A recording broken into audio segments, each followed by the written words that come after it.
This is For Clients Only, a podcast by Harvest Advisors. I'm David Rookie. And I'm Sean Cook. Hey, Happy New Year, everybody. We did it. We got through 2025. We did, right? We did. We did. And we put out a podcast at the end of the year. And thank you to everyone who had an opportunity to watch it. We're going to continue to do this pretty regularly throughout 2026, and we're excited for the year ahead. Speaking of the year ahead, Sean, are you a New Year's resolution kind of person? I have done resolutions in the past, and sometimes it's been good. I don't have any set for this year. There was a bunch tumbling around in my head, but nothing that I settled on. I don't have a resolution either, but kind of, I guess, going into the holiday season, a lot of the gifts that we gave each other in our family involved cooking related things. So I don't know if it's a resolution, but sort of the unofficial mantra for 2026 in our household is the year of cooking. We're gonna do more focused cooking on different things. We love to cook. Yeah. We're just foodies. You guys we like to cook. Definitely foodies. So That's right. great. So no resolution. No, I don't. What have you done in the past? Well, last year I did 6,000 pull-ups. Wow. Sounds like a lot, but when you break it up, it's not really that many. But it was great because it made me keep going back to Resolutions are way different. Here I'm talking about cooking eating, and you're doing. The problem is I've been eating too much. That's the whole holiday thing. That's why my mind goes back to that. But no, it's to be a fit person, to be, exercise stuff, which is harder to schedule, it seems, these days because of winter and everything else. It is. And I always find that, I feel my best in the summertime because I'm outside doing things. Yeah. So putting a number on stuff for resolutions doesn't really usually work that good for me. So, but if I said I'm going to average, I don't know, running 3 times a week or something, maybe that'll be the one. I don't have one set. I'm going to stick to cooking though. Well, I'll come over and eat. Awesome. Yeah. It is 2026. I want to kick things off with maybe just a bit of an outlook, a little bit of a take on what we see the markets doing as we start the new year. Sean, what have you been seeing? So there's a lot to talk about, as always, but some of the bigger themes are that coming towards the end of last year and into this year, there is a lot of expressed concern about the markets being at elevated valuations. And I've seen comparisons to 1999, 2000, and the internet bubble and that sort of thing. And I would say that what we see and what a lot of analysts and commentators and stuff that we look at would say is that this is not really like that bubble. AI has been the big theme, which we talked about a bit last time. And it is certainly possible that we'll get into bubble territory, but there's been real earnings happening, much faster adoption than the internet was, and sort of that. So it's quite true that valuations are stretched in a lot of areas across the markets. And so there's concern that we probably this year will have, last year we had several smaller pullbacks. This year, I'm sure we'll have those. There's, I think the more elevated valuations become, the more likely it is that you have more of a pullback. But the narrative after the fall being kind of down on AI a bit is turning back around, and growth stocks are at least initially showing good strength in the year. So we're seeing that sort of tension, and with what could be tailwinds and headwinds and that sort of stuff. Bigger picture, I'll put a little tag for some future podcasts, but there's something that has gotten more and more press called the debasement trade, which simply ties into the long-term erosion of the value of the dollar versus real assets and things like that. And I think that's a bigger topic for us to dive into at some point. But we're seeing more chatter around that. We're seeing, which relates to a headwind of increasing budget deficits and debt in the U.S. and the fact that there's not anything really stopping that going up. You don't hear about it because the news has not been focused on that, but that's a definite long-term headwind that we'll talk about more.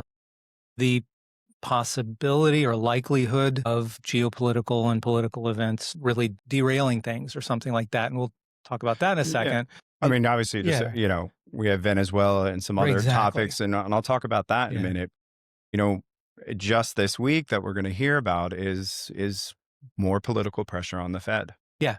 That's the thing. So the Fed already is in an accommodative stance. They've transitioned from being a little bit tighter to being looser with money and seeing the economy is doing okay, but under the hood, a lot of things are not as good.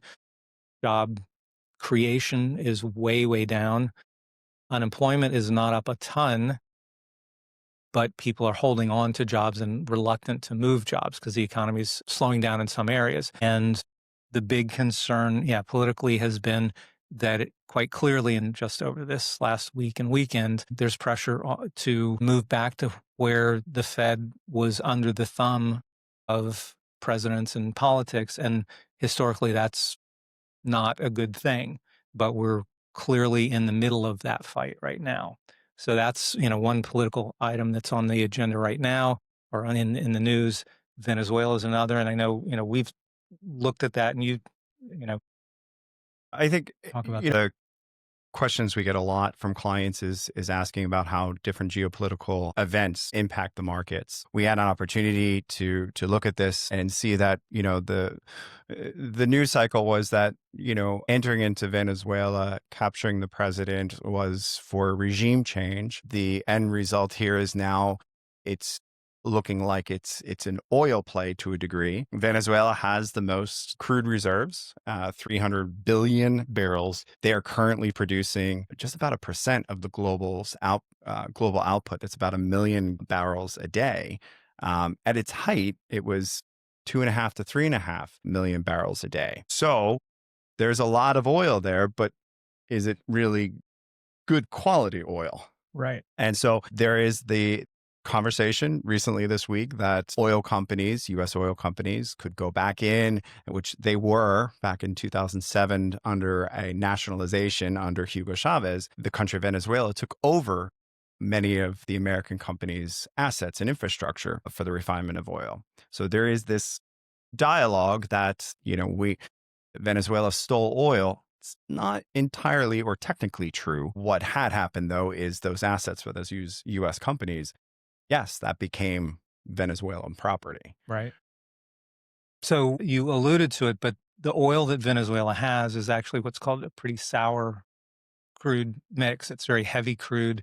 It's hard to refine. So there's so many facets to this. One of the questions that I think a lot of people have that hasn't come out in the news particularly is if US companies went back in now, like how likely is it that they're going to rebuild infrastructure? I've seen crazy estimates for Yeah. costs and things like that. Yeah. So estimated costs are tens to hundreds of billions of dollars to reestablish proper infrastructure to deal with that sort of not great oil, that sour oil. The other, probably the larger issue, and that's more on the geopolitical unrest in that area, is oil companies. It costs a lot of money to refine oil. A country that is somewhat unsettled right now. I don't know. Indications are some of these US companies are not comfortable going back in there unless there's some assurances that first it's going to be safe and you know, a good fair deal for them. Because again, 10 to 100 million billion dollars, billion with a B, that's a lot. And also you have to think about where we are in costs of oil now at 50 to 60 dollars a gallon. That's Barrel. a barrel, 50 to $60 a barrel. That's not enough profit on top of that to then reinvest in Yeah. all that money into Venezuela infrastructure. Right. To make a barrel of oil coming out of those fields profitable, the cost of oil would have to be over $80 a $80. barrel. So there's no financial incentive. And in fact, when the oil companies, were called in or whatever, sat down with the president, they told him last week they're not interested in investing all this money in such a, you know, unsettled and basically not profitable, at least not at these prices scenario. So I think there's talk about the US now, controlling all this oil, but it costs a lot to get out. And it's not like just making a decision and turning on a pump. Yeah. And in addition to that, you also have that the timeline to do this, right? Now there are possible advantages to a long-term viable production in Venezuela, but we're decades away in an Yeah. optimistic view of getting that infrastructure. And remember, 1% of daily output in the world from Venezuela now, that was 1 million at their peak, 2.5 to 3.5 million. It's going to take a long time to get that incremental increase. And so to tie all of this up, you would think, you know, issues in Venezuela, potential acquisitions or entry into Greenland or obtaining Greenland, the Fed's pressure politically by this current administration on interest rates, all of these things would have major impacts on the market. So far, though, we're not seeing that. Would you Correct. agree? Absolutely. With the Venezuela thing, we didn't see the price of oil jump. Very mild, very Yeah, mild. yeah. And with a lot of these other political and geopolitical events, although many people would think that they would really shake the markets, the one, as we're recording this today, one of the big ones is, what's the paper calling it? The spat, whatever, with Chairman Powell, where quite clearly this administration is weaponizing the DOJ to go after him to try to bring the Fed under the thumb of the government. And we're not seeing the markets, not a huge scare thrown into the bond markets on that yet. If I think the markets have been waiting to react to some of these things until they see that they actually play out, because there's been so much, including like with the tariffs last year, right? Tariffs were on, then they were off, and ended up, they certainly have had a corrosive effect on the economy, but not nearly what was expected at the time, because they haven't really, you know, they were uncertain, and then some of them not enforced, and ways around them and that sort of thing. So there's certainly these days more news than in normal years. And it's navigating it has been, is difficult because it's not having the impact on the markets that, we've seen in the past for similar events. And one of many reasons, but a big reason of why we're doing this podcast for our clients is there has been just so many things happening.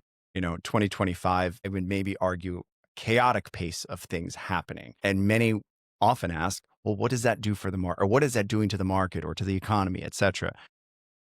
My hope is that Sean and I, we both can be in front of you a little bit, or you can hear us talking a little bit more about this in a more timely manner, kind of hearing what we're thinking.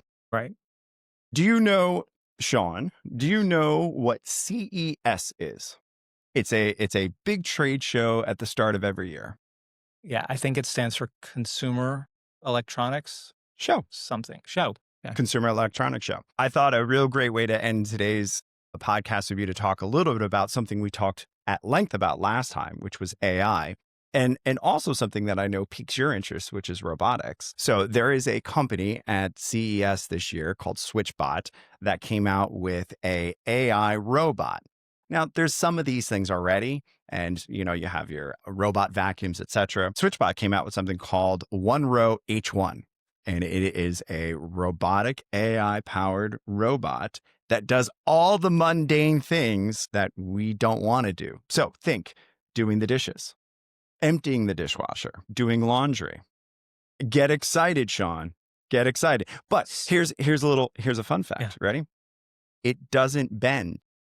The body of this robot does not bend. So how does it do all of it? I have no idea, David. Articulating arms. Articulating arms.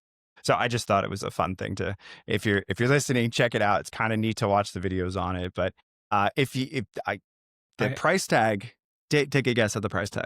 That I have no idea. I will guess. So for one home robot, yep, like Rosie the robot in the Jetsons, right, $6,000. Ooh, little low, $10,000. Now I don't know if that's the official price yet, but that was what was mentioned at the Consumer Electronics Show in this year. So I did see at least one video of that with that. I think it was the same. You'll tell me. That robot doing folding the laundry. Yes. Yes. On the couch. Right. And so it's getting it's almost, people are laughing at it because it's so slow, right? But If I don't have to do it, right, raises a good point. If you don't have to do it, what is your time worth? also, this is the worst it'll be, right? All of these things, the whole deal with Right. all this is they get better and better, and just like anything else, much like right now, further along, automated vehicles, right? Full Right. self-driving, that sort of stuff. This is a big year for that because you're actually seeing that push out into more and more cities and accelerate, no pun intended, but to accelerate the adoption and all these things that they start out as a joke and then a toy and then it doesn't really work. And then I guess it works, but it'll save me time, but it's so slow. It's, whatever. I'm not going to spend $10,000. And then all of a sudden in another year, 2, 3 years, it works great. Watch out. So, Watch out. yeah. So I thought that would have a little fun, little segue or a little tie-in from our last episode. Yeah. We hope you all have a wonderful one. We'll see you, or you'll hear from us in the next